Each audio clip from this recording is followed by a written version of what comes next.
Honorables députés et chers collègues,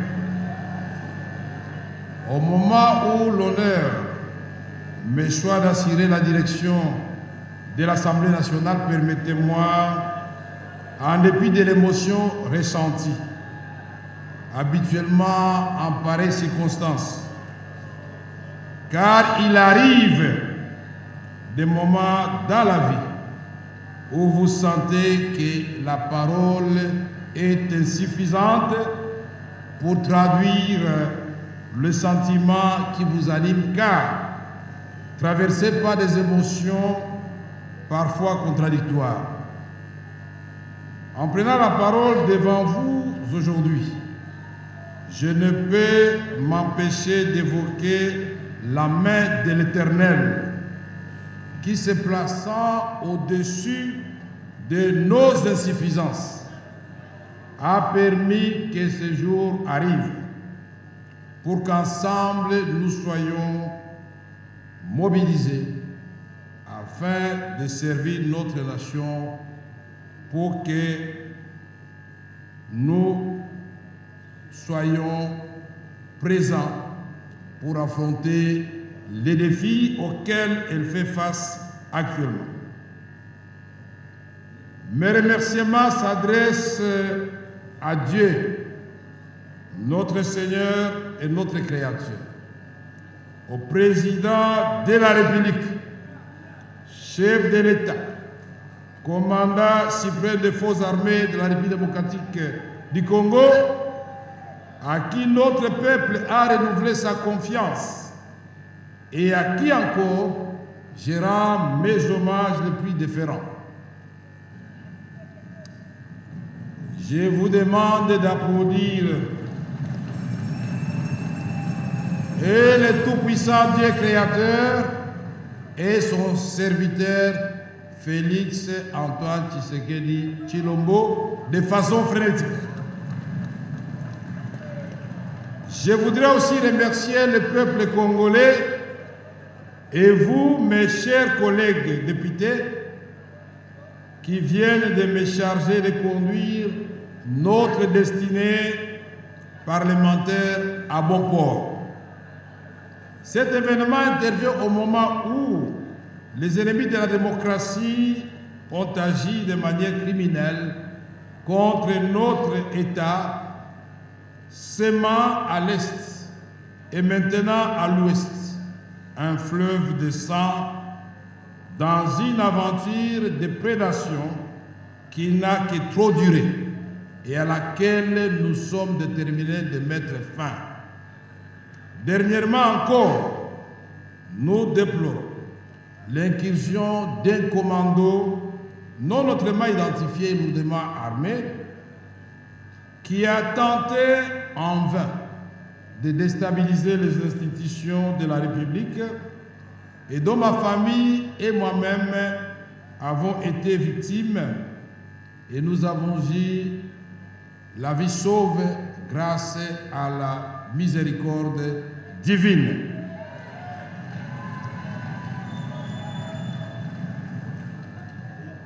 Le psalamiste le dit bien: celui qui demeure sous l'abri du Très-Haut repose à l'ombre du Tout-Puissant. J'ai dit l'Éternel, mon refuge, et ma demeure, mon Dieu, en qui je me confie. Psaume 91. Et je vous recommande aussi le psaume 23. J'ai conscience que le moment n'est pas approprié pour évoquer cette question capitale de l'insécurité à l'Est, aggravée dans cette partie, et à l'Ouest, qui sera au cœur de nos préoccupations quotidiennes pendant cette législature qui commence sous le signe d'une grande espérance.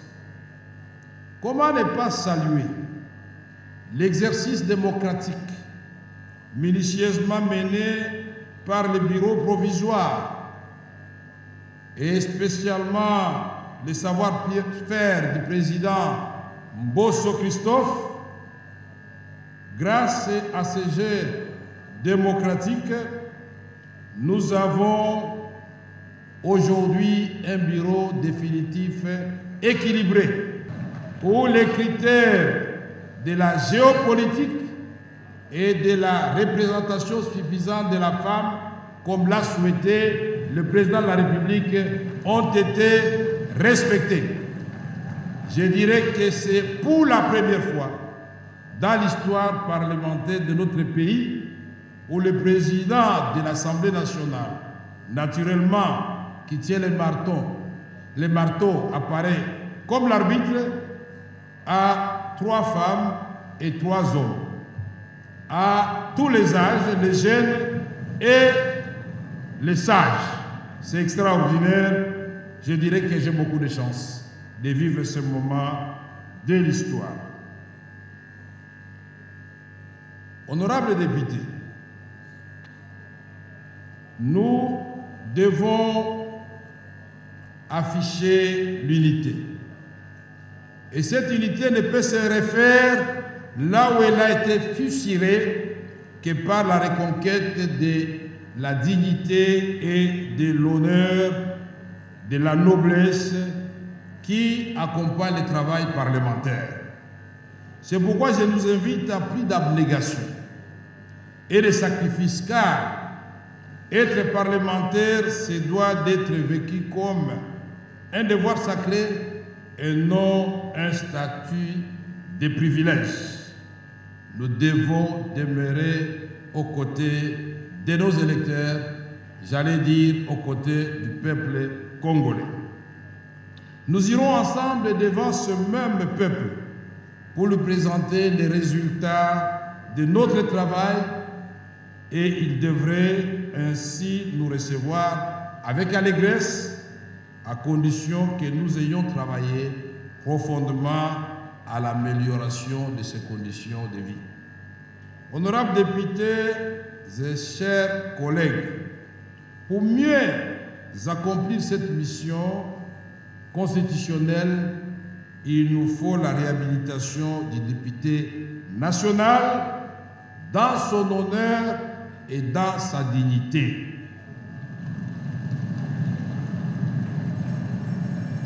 Les députés, en tant qu'élus du peuple, méritent respect et considération.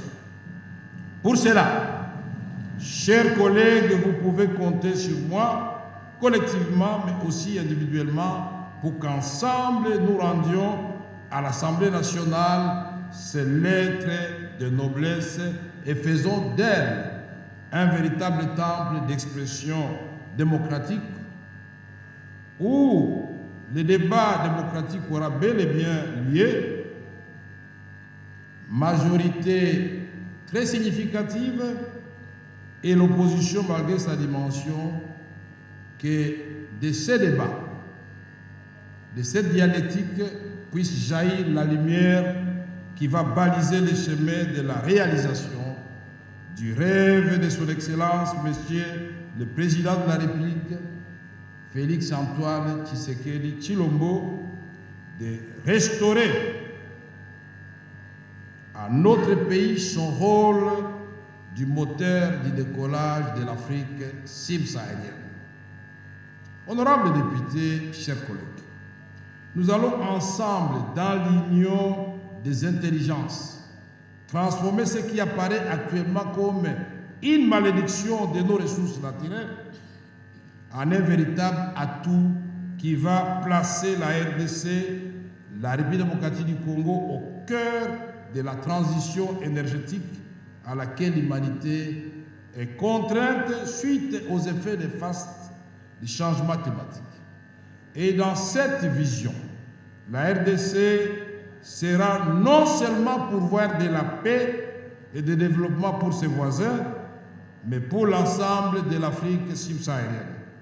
C'est ce Congo-là, rêve de Kimbangu et de Lumumba, que le président Félix Antoine Tshisekedi Tshilombo veut concrétiser sous forme d'héritage aux générations future.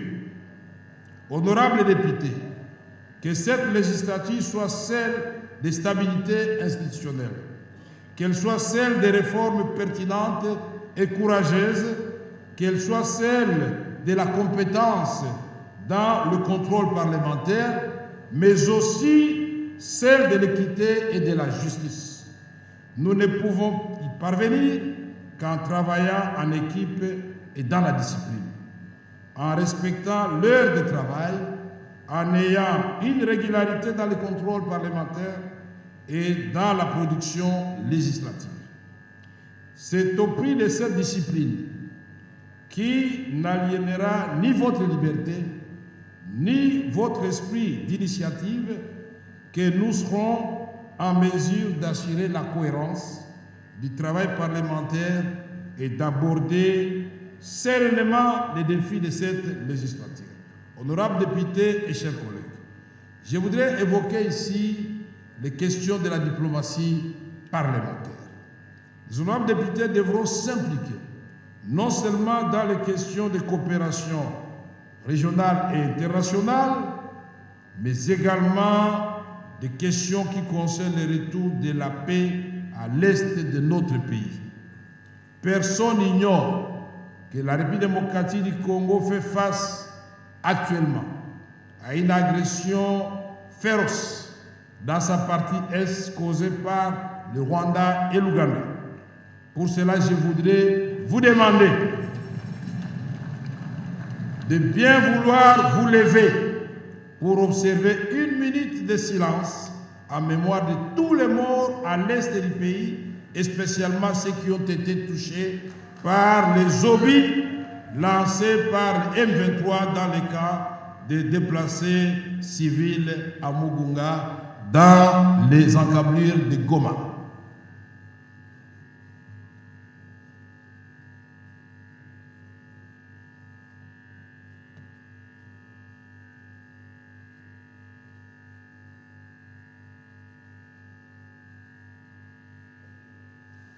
Je vous remercie.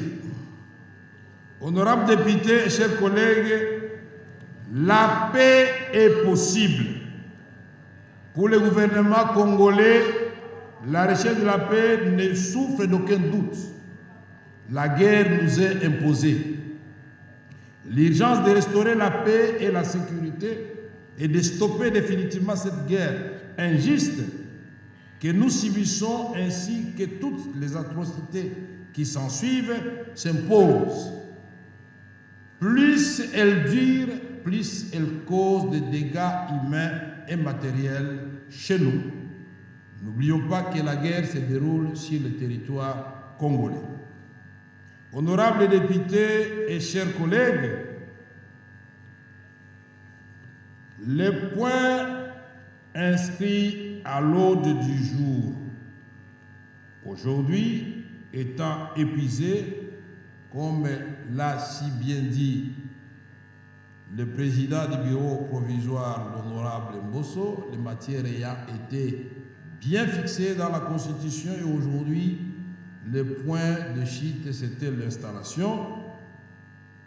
La séance est donc levée tout en vous souhaitant bonne fête pour ceux qui vont fêter, mais moi je voudrais vous souhaiter une bonne méditation, car la responsabilité qui est la nôtre est énorme.